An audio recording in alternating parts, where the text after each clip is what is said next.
Hello, hello, hello. Welcome to BookBeat. We're going to continue today with Robert B. Parker's Spenser series. This is book number 2 called God Save the Child. God Save the Child. Yeah. Okay, so um,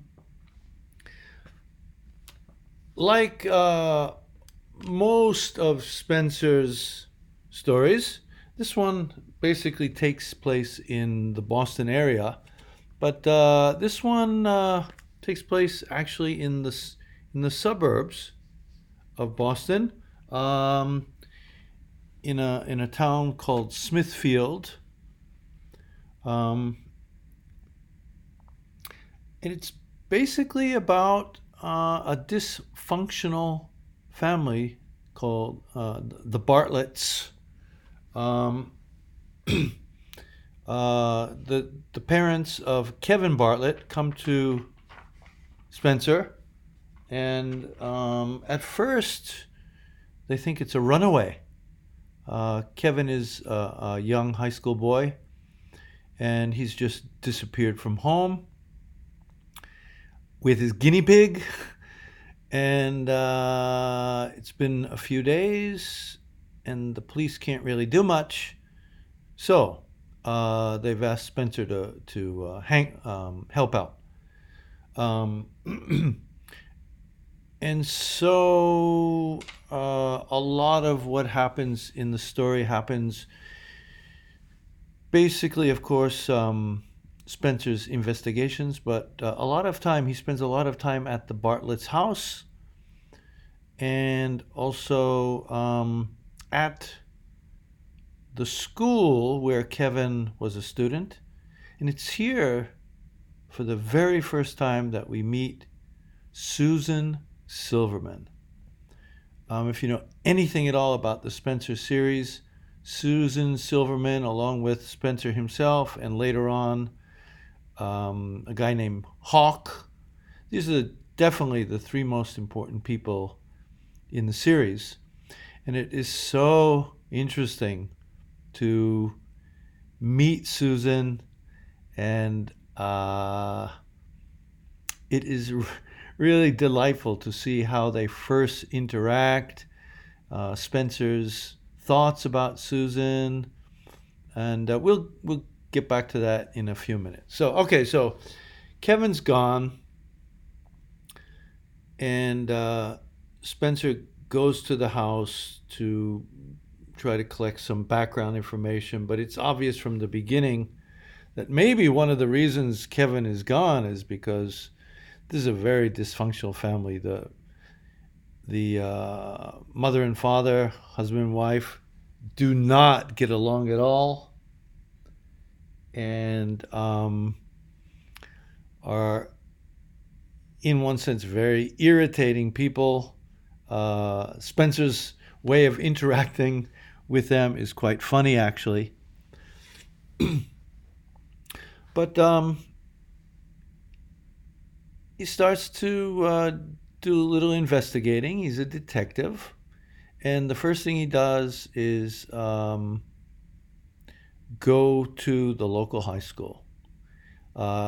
He gets off on the wrong foot with the vice principal, who's secretive and basically just trying to protect the reputation of the school. So he doesn't help Spenser much, and then suggests that Spenser go down to the guidance counselor and talk with her. Apparently, she knew Kevin and had met with him and talked with him a few times, and maybe she could give Spenser some details. This is Susan. And so the rest of the book is about Spenser's interactions with Susan, how she agrees to help him and bring him to a place in the woods, a kind of a commune, where a guy named Vic Harroway, a monstrous bodybuilder, has kind of set up kind of a commune with lots of hippie type people. And Susan drives down there with Spenser, and they confront Haraway. And so Susan, from the very beginning, seems to have a very good idea of who Spenser is, what his job is. She's He breaks a date, and she's annoyed about it, but quickly forgives him in one scene in the book. So again, I'll talk a little bit more about that, and it'll probably keep popping up as I talk about this God Save the Child.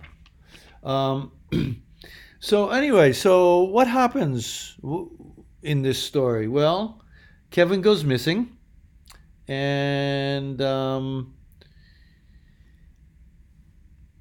what happens next is kind of interesting. It's suddenly not a missing boy story, but they suddenly receive a ransom note.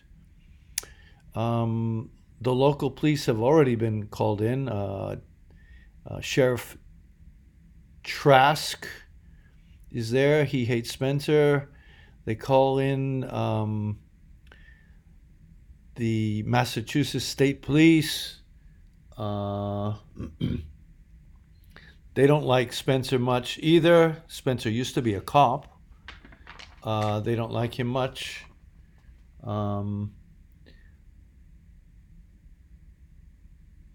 So Healy comes in, Quirk comes in, Benson comes in. These are all people that show up over and over again in future Spenser stories. So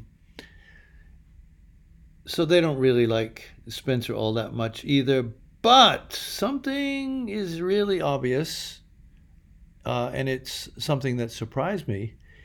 Although they don't like him, probably mainly because he's a wisecracking pain in the ass, they respect him. And they know he's honest, they know he's brave, they know he's intelligent, but he's a pain in the ass. So Spenser's called in, the police are called in, everyone's called in, and suddenly it's not a missing kid anymore, it's a kidnapping. They want $50,000. They arrange for a drop off. They get away with the money, and they're back to square one again. So Spenser has his work cut out for him for sure, and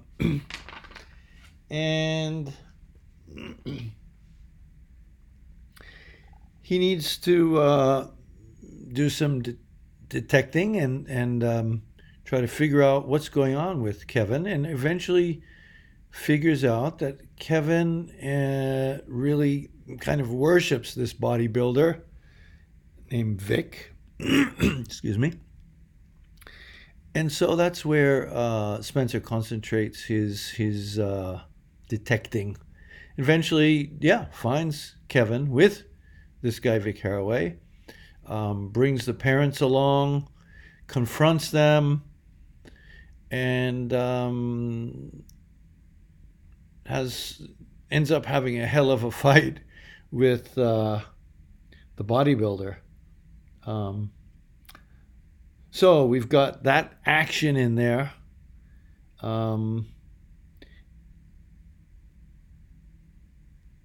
And there's kind of a surprise ending with the local sheriff. I think that's what he is, a sheriff. Trask is his name. I won't tell you what happens, but this is basically how the book ends.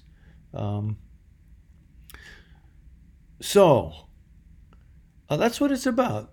It's a runaway. It's a kidnapping, and then we realize maybe it really isn't a kidnapping. Maybe it really is a runaway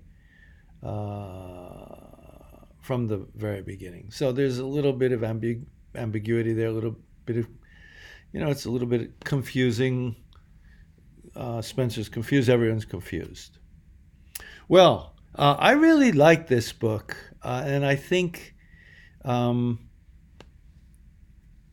things about it that I like are the things that are going to be coming up again and again and again. It's the humor. It's Spencer's wisecracking personality. But beyond that,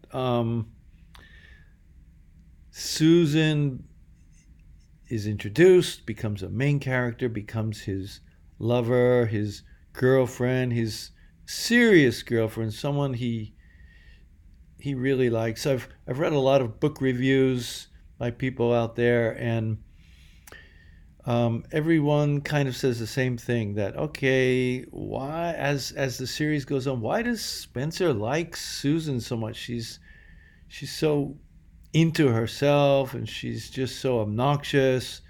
But I don't see it that way. I think they were made for each other. They understand each other. She likes his humor. She respects him. And she turns Spencer into a better person. That's really what I think the key point is with Susan. She turns Spencer into a better person. And step by step, as the series continues, we can see that. We can see that.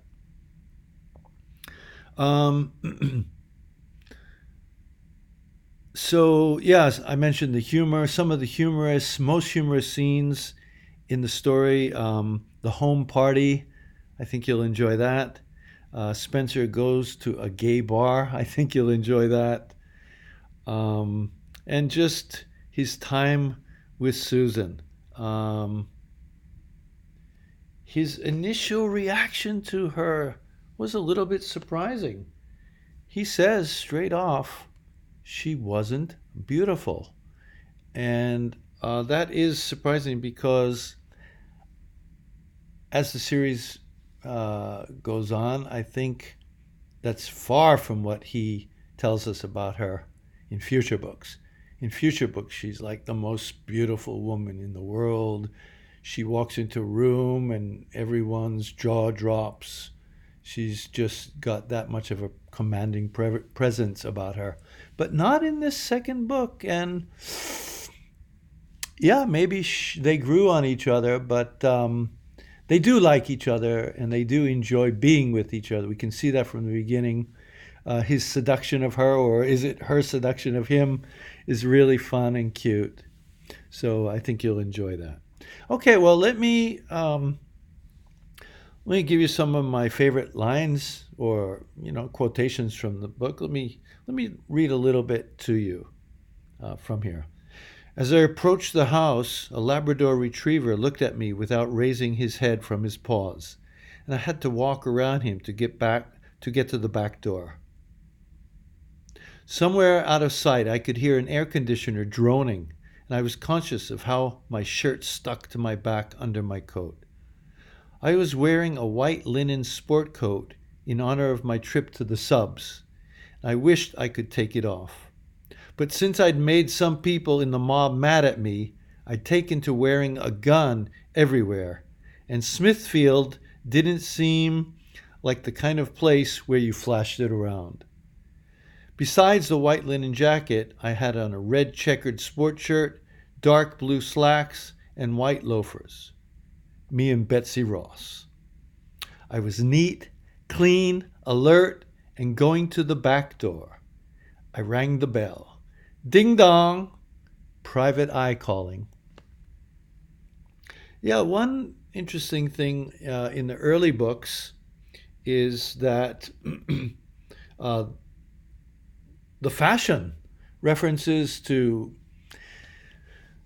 fashion, the bell bottoms, the tie dye, lots of hippie-ish types of people come up all the time. So that's kind of interesting. Okay, let's look at another one. Spencer is looking around Kevin's room. Father's with him. Spencer says, "Who does his room?" I asked. "He does," his father said. "Isn't he neat?" "Never saw a kid as neat as he is. Neat as a bastard, you know?" I nodded and began to look through the bureau drawers. They were as neat as the rest of the room: folded underwear, rolled socks, 6 polo shirts of different colors with the sleeves neatly folded under. 2 of the drawers were entirely empty. "What was in these drawers?" I asked. "Nothing, I think. I don't think he ever kept anything in there." "Are you sure?" "No, like I say, he kept care of his own room mostly." "How about your wife? Would she know?" "No." "Okay." I looked around the room in case there was a secret panel or a note written in code and scratched on the window with the edge of a diamond. I saw neither. In fact, there was nothing else in the room. No pictures on the wall, no nude pictures, no pot, no baseballs autographed by Carl Yastrzemski. It was like the simple rooms that furniture departments put up in big department stores: neat, symmetrical, color coordinated, and empty. So in these opening quotations, yeah, he kind of sets the scene. Um, okay, so Spenser goes to the school and speaks with the vice principal. "Just tell me about the kid." "Well, he's quite a bright student. Good family. Father runs a successful contracting firm. Good family. Been in town a long time. Beautiful home up in Apple Knoll." "I know," I said. "I've been there. But I'm more interested in information about the kid. What kind of kid was he? Was he any kind of behavior problem? Did he have many friends? Who were they? What were they like? Was he using drugs? Did he drink? Did he have a girlfriend? Was there a teacher he was close to? Why would he run off? That sort of thing. I'm glad he was from a good family, you understand. I'd just like to see about getting him back to it." "Well, that's a big order," Moriarty said, "and I question whether or not I'm authorized to discuss these matters with you." "Just whether," I said. "I beg your pardon," he said. "Whether implies or not," I said. His professional manner slipped a little. "Listen," he said, "I don't need my grammar corrected by some damned gumshoe, and I don't have to tell you anything at all. You think I've got all day to sit around and talk? You got another thing coming." "Oh, you've got a real way with the language," I said. "But never mind. I'm not here to fight with you. I'm looking for help. Was the kid ever in trouble?" "Well, sometimes he got a little insolent, especially with the women teachers. He's only been up here a year. This is just the start of his second year here, and we don't have a lot of experience with him. You might want to talk with Mr. Lee down at the junior high school." He looked at his watch. "Or perhaps while you're here, you might want to talk with Mrs. Silverman of our guidance department. She might be able to tell you something." So, yeah, that's the first we've ever heard the name of Mrs. Silverman. We learned very quickly that actually Susan was divorced, but she's still kept her name. And they're talking, and he's asking her all kinds of questions, and she says, "Why do you want to know?" "Because it's there. Because it's better to know than not to know in my line of work."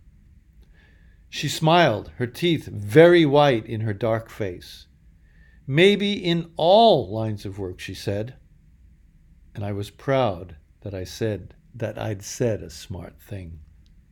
Yeah, so we can see from the beginning how smitten he is with Susan.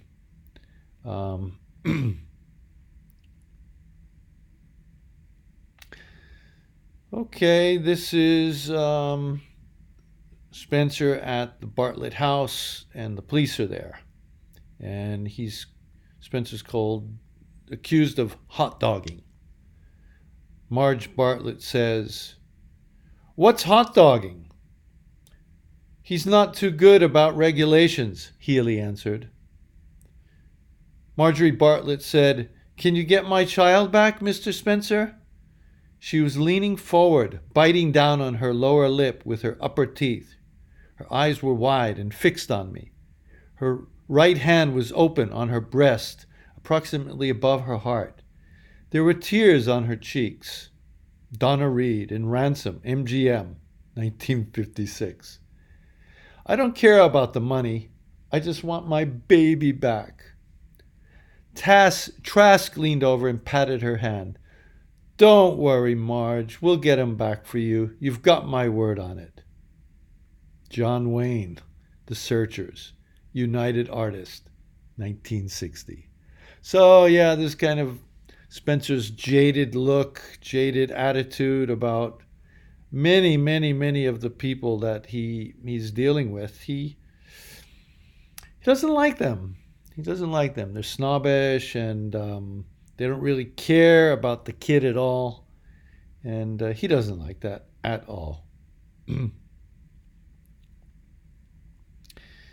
Okay, so I hope you like this book. In the first book, I forgot to tell you how many stars I thought I'd like to give it. The God Wolf manuscript. Yeah, I'd say I'd give it 3. It's not his best writing, but it is the introduction to the series.